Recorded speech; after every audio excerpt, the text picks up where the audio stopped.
Spider, this is something that has gotten a lot of attention on Twitter. A lot of people are saying, wait, where's the outrage of for what's going on in Nigeria? We saw 4 million people marching in the streets of Paris. We saw world leaders gathering there to sort of stand in solidarity with Paris. Where are those calls for the same kind of justice for the people of Nigeria?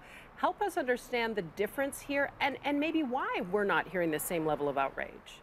Or is there a reason? Yeah, good morning, Michaela. Yeah, the issue is, the stark difference, isn't it? World leaders, very prominent, linking arms, walking the Champs-Élysées, complete solidarity against this and outrage against what happened in Paris, vis-a-vis what we see in Nigeria, which is truly not, it should not be surprising. Look, what's happening in Nigeria is barbarous. It's horrible. I mean, it's complete madness. Yet it's not a priority. The United States unilaterally could do almost anything it needs to do to root out Boko Haram. It would be a long-term effort, but it could be done. And the United States has the capability. All the elements of power, we have those. So why not? Complete. It's not a priority. That's the problem. We are committed elsewhere in the world.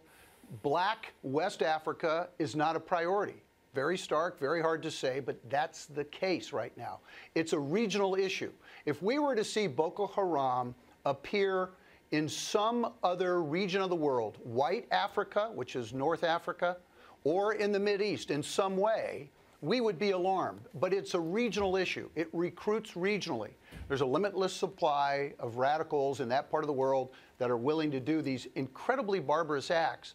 But if we can contain it, if it can be contained, if it can self-contain, in other words, it doesn't have an ability to metastasize or expand elsewhere, frankly, sadly, we're okay with it. But see, that's where the issue is, because this one town or this one city of Baga is right along the border with Chad. And Nick, I want to bring you back in. There is a real concern. President Goodluck Jonathan sent his sympathies to Paris, yet he said nary a word about what happened in that border town where there was a slaughter of some reports saying 2,000 people. This is radical terrorism, seemingly unfettered. Unfettered and metastasizing for that reason. We've heard that from the Archbishop of Jos here, an influential figure, saying exactly that. Look, here you have Boko Haram in Nigeria. They've just struck across the border in Cameroon. They've got the freedom of access into Chad, across to Niger to the north.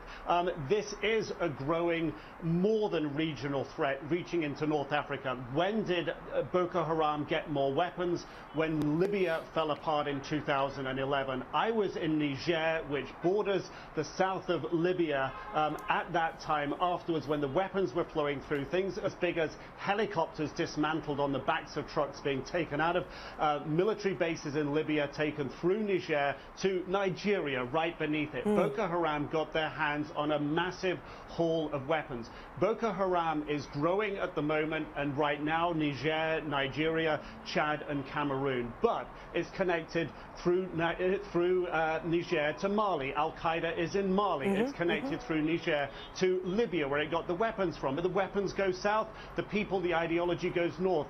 Al-Qaeda in the Islamic Maghreb, they're getting stronger in the east of Libya. It's sort of almost endless across the north of Africa. So yes, that is a metastasizing threat here that will, over time, if not thwarted, at least underpin the Al-Qaeda threat and the ISIS threat that's growing in North Africa, which then threatens Europe just across the Mediterranean. Not just weapons, not just terrorism, but an outflow of migrants, which is destabilizing Europe at the moment.